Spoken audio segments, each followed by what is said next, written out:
आज फ्रेंड्स हम लोग फोर्थ लेक्चर में, पीछे के लेक्चर में जो हमने कोऑर्डिनेट ज्योमेट्री का कुछ स्टडी किया था, आज उससे रिलेटेड कुछ एग्जाम्पल देख लेते हैं और फिर उसके बाद सर्कल और मॉडुलस के कॉन्सेप्ट को आज फिनिश करना है। तो एक एग्जाम्पल देखते हैं। क्वेश्चन इस तरह से है, find equation of a line AB as shown in the figure.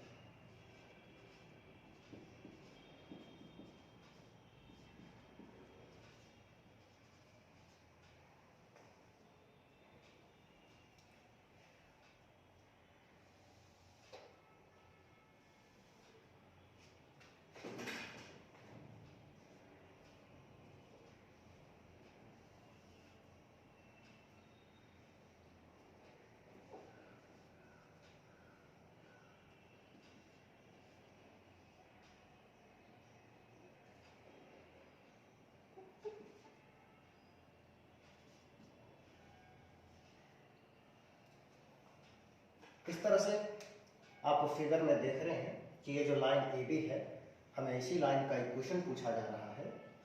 ये एंगल दिया गया है आपको 60 डिग्री और जो y इंटरसेप्ट है हमारा वो tan√3 और x इंटरसेप्ट दिया गया है 10।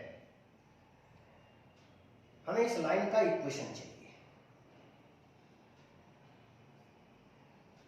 तो आप लाइन का इक्वेशन तो आप जान गए हैं, y = mx + c। तो लाइन का इक्वेशन होता है y = mx + c।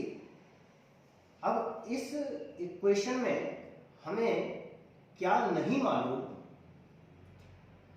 और उसे कैसे कैलकुलेट करते हैं, हमें इसी पे वर्क करना है।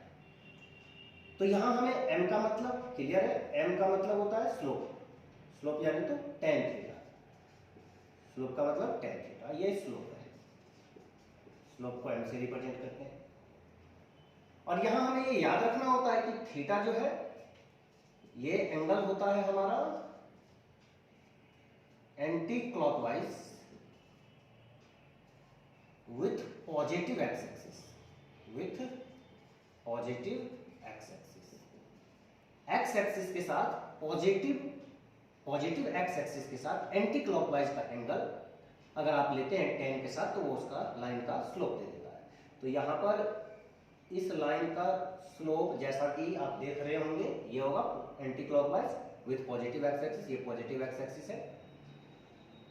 अगर ये एंगल आपको गिवन है 60 डिग्री तो आप जान सकते हैं कि ये पूरा एंगल जो यहां तक का होता है, ये पूरा एंगल जो होता है ये 180 डिग्री। उसमें से अगर हम इसको माइनस कर दें 60 डिग्री तो ये एंगल कितना आएगा 120 डिग्री। तो इस लाइन का अगर हम स्लोप कैलकुलेट करें, स्लोप m यानी कि tan थीटा, तो थीटा कितना दिया गया है आपको 120 डिग्री। और 120 डिग्री आप चाहें तो फर्स्ट लेक्चर में जो आपने जाना था एंगल को कैलकुलेट करने के लिए 90 प्लस माइनस या 180 प्लस माइनस का कोई एक अपना कॉन्सेप्ट लगा दीजिए। तो हमने यहां पर लगा दिया tan 90 प्लस थीटा। 90 में अगर 30 को ऐड करें तो 120 हो जाएगा ये। अब यहां से आप देख पा रहे होंगे कि स्लोप m = 90 प्लस थीटा यानी सेकेंड क्वाड्रेंट, और सेकेंड क्वाड्रेंट में एड शुगर साइन और कॉसेक पॉजिटिव होता है, tan होता है नेगेटिव, तो माइनस लगा देंगे। 90 प्लस माइनस के केस में एलिमेंट चेंज करना होता है, तो tan को cot और जो थीटा आया है साथ में वो हम इसे यहां पर सेट कर देते हैं। और इस तरह से cot 30 डिग्री का वैल्यू हम यहां पर डाल दें तो हमें स्लोप कैलकुलेट हो जाएगा। तो m का वैल्यू क्लियर हो गया। c ऑलरेडी इसमें गिवन है। c क्या होता था हमारा, ऑरिजिन से उस पॉइंट का डिस्टेंस, जो पॉइंट या आप कह सकते हैं कि जो पॉइंट y एक्सिस पे, जो लाइन y एक्सिस को कट कर रहा होगा जिस पॉइंट पे, वो डिस्टेंस होता था c। तो हम इस तरह से दिखाते हैं, ये हो गया हमारा c। क्लियर है? c तो गिवन है ना tan√3। सी का वैल्यू गिवन है, ये है हमारा 10√3। एम मालूम है आपको, सी मालूम है आपको, इसमें डाल दीजिए तो लाइन का इक्वेशन मालूम हो जाएगा। अब हम जरा सर्कल के कॉन्सेप्ट की बात करते हैं। -10 30 डिग्री, तो इस वैल्यू को डाल देना एन के जगह पर, सी के जगह पर वैल्यू मिला हुआ है 10√3, तो आप इस लाइन का इक्वेशन बता सकते हैं। सर्कल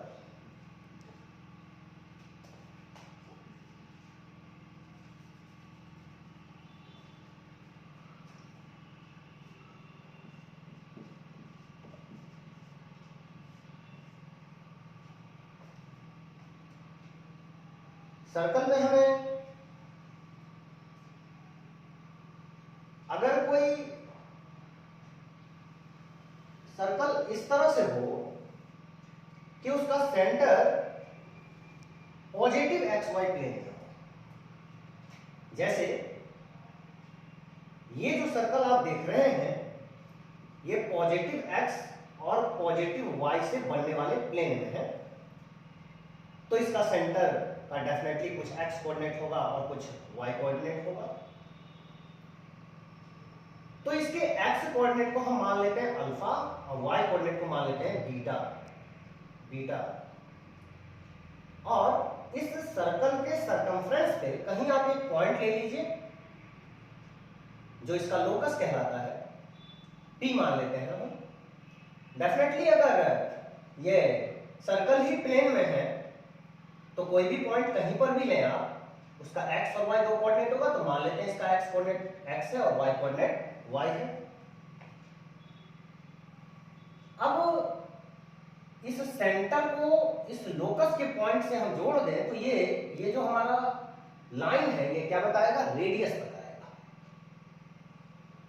और आप फिर कोऑर्डिनेट ज्योमेट्री में ये जाने थे कि ये जो y कोऑर्डिनेट है वो होता है perpendicular distance from x axis, यानी ये यहां से यहां तक का जो डिस्टेंस है वो होगा हमारा y, ये हो जाएगा y इस तरह से। और अगर हम x की बात करें तो यहां से इस पॉइंट तक का डिस्टेंस, यानी ये यहां से यहां तक का डिस्टेंस परपेंडिकुलर डिस्टेंस, तो हम आप यहीं दिखा दीजिए, ये डिस्टेंस और ये डिस्टेंस इक्वल होगा ना पैरेलल होने की वजह से। तो ये अगर x है तो डेफिनेटली ये डिस्टेंस यहां से यहां तक का भी क्या होगा, x होगा। तो ये डिस्टेंस x होगा। आप सेंटर से हम दिखा देते हैं क्योंकि हमें ये डिस्टेंस कैलकुलेट करना है। अल्फा बीटा को थोड़ा नीचे ले लेते हैं, अल्फा बीटा, ये डिस्टेंस हमें दिया गया है x। अगर हम बात करें सेंटर के कोऑर्डिनेट के अल्फा बीटा की, तो ये जो डिस्टेंस होगा यहां से ये जो डिस्टेंस होगा ये हो जाएगा हमारा अल्फा, और ये जो डिस्टेंस हो जाएगा वो हो जाएगा बीटा। ये डिस्टेंस हो जाएगा बीटा, होगा ना, थोड़ा स्ट्रेट कर देना है, ये हो जाएगा हमारा बीटा, अल्फा बीटा, ये हो जाएगा बीटा। अगर ये डिस्टेंस यहां से यहां तक का डिस्टेंस अगर x है, ये डिस्टेंस अगर x है, और फिर ये डिस्टेंस की बात करें यहां से यहां तक, वो अगर अल्फा है, तो आप जान सकते हैं कि ये डिस्टेंस कितना होगा। ये डिस्टेंस हो जाएगा x माइनस अल्फा, ये x है तो x में से इसको माइनस करेंगे तो ये डिस्टेंस हो जाएगा हमारा x माइनस अल्फा,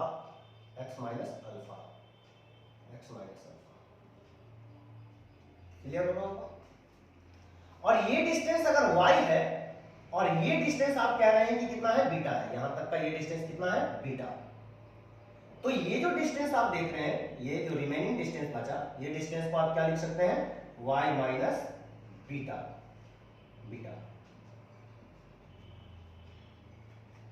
हमें cp कैलकुलेट करना है। आप डिस्टेंस फॉर्मूला से cp यहां रेडियस का काम कर रहा है, this is equal to root under, यहां रेडियस हाइपोटेनस का काम कर रहा है, ट्रायंगल बनता हुआ आप देख रहे होंगे, बेस का स्क्वायर परपेंडिकुलर का स्क्वायर, x माइनस अल्फा का whole square plus y minus beta का होल स्क्वायर। अगर हम यहां से स्क्वायर को हटाएं तो ये जो रेडियस है ये स्क्वायर हो जाएगा, रूट को अगर हम एलिमिनेट करें तो LHS में स्क्वायर आ जाएगा। तो this is equal to x minus alpha का whole square plus y minus beta का होल स्क्वायर। तो ये एक सर्कल का इक्वेशन है, x माइनस अल्फा का whole square plus y minus beta का whole square, this is equal to are square. ये वैसे सर्कल का इक्वेशन है जिसका सेंटर प्लेन में हो। सपोज अगर हमारा जो सर्कल है उसका जो सेंटर है वो ऑरिजिन पे होता, जैसे ये जो हमारा सर्कल है, इस सर्कल का सेंटर हम मान लेते हैं ऑरिजिन पे है, यानी ये हो गया y एक्सिस, ये हो गया x एक्सिस। तो लाइन थोड़ा स्ट्रेट नहीं दिख पा रहा है,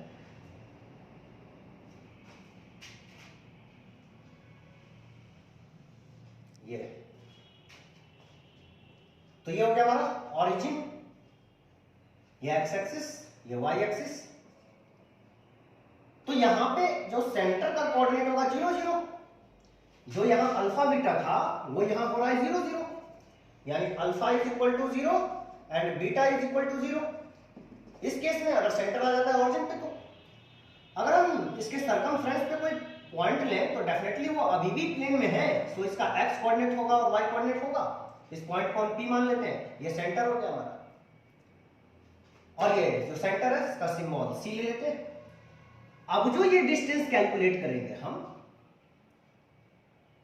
डायरेक्टली, अगर हम इसमें डालें तो r square is equal to alpha हो गया 0, तो x minus 0 whole square plus y minus beta हो गया 0 whole square, that is means x square plus y square, this is equal to are square. ये हो गया सर्कल का equation. तो ये एक ऐसे सर्कल का इक्वेशन है जिसका सेंटर ऑरिजिन पे है, और ये एक ऐसे सर्कल का इक्वेशन है जिसका सेंटर प्लेन में है। अब आपने दो इक्वेशन देखा सर्कल का, अब हम सर्कल के एक जनरल इक्वेशन को ड्राइव करते हैं। तो जनरल इक्वेशन क्या होता है सर्कल का, तो आइए देखते हैं उसको।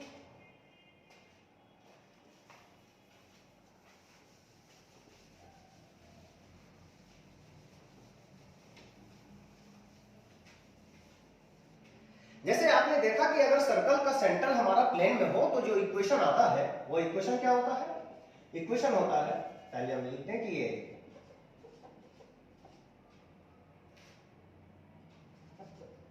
General equation of circle.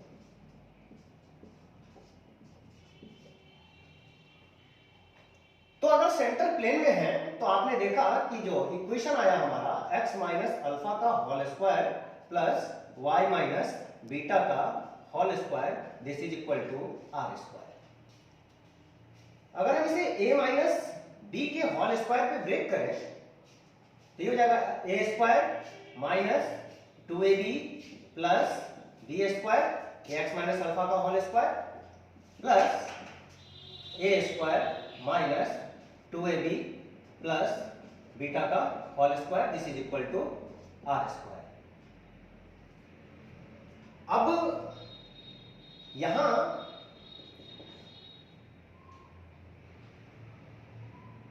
हम इसे अगर a प्लस बी के होल स्क्वायर पे लाना चाहें तो कैसे लाएंगे, तो इसके लिए हम x square plus 2ab minus को यहां अल्फा के साथ plus alpha square plus y square plus 2 minus beta bracket में ले लिए plus b square, this is equal to are square. यहां माइनस अल्फा और माइनस बीटा ये हमारा सेंटर का कोऑर्डिनेट होता है, यानी ये जो सेंटर है सेंटर का कोऑर्डिनेट हो जाएगा हमारा minus alpha minus beta, minus alpha minus beta, जिसे हम रिप्लेस करेंगे g और f से। तो देखिए तो यहां जो माइनस अल्फा है उसके जगह हम सेट करेंगे g, तो ये हो जाएगा x square plus 2 minus alpha की जगह g x plus alpha square plus y square plus 2 minus beta की जगह f y plus beta square, this is equal to are square.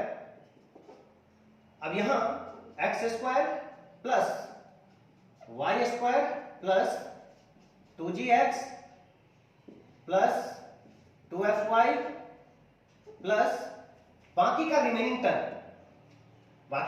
Term अब बचा के आपके पास alpha square plus beta square, और इस आर स्क्वायर को एलएचएस में लाइए, minus r square, this is equal to 0। अब हम इसको x square plus y square plus 2gx plus 2fy plus c, इस पूरे टर्म को c, this is equal to 0। ये एक जनरल इक्वेशन होता है सर्कल का, जहां सेंटर हमने क्या बताया, माइनस अल्फा माइनस बीटा। तो अल्फा इज इक्वल टू कितना, क्योंकि सेंटर तो हमने लिया था अल्फा और बीटा, तो minus alpha is equal to G and minus beta is equal to F, then alpha is equal to minus ji and beta is equal to minus F. So centre C का coordinate हो जाएगा minus जी minus F. तो आप याद रखिएगा कि ये है हमारा सेंटर का कोऑर्डिनेट, ये है जनरल इक्वेशन सर्कल का। और अब हम बात करेंगे रेडियस की,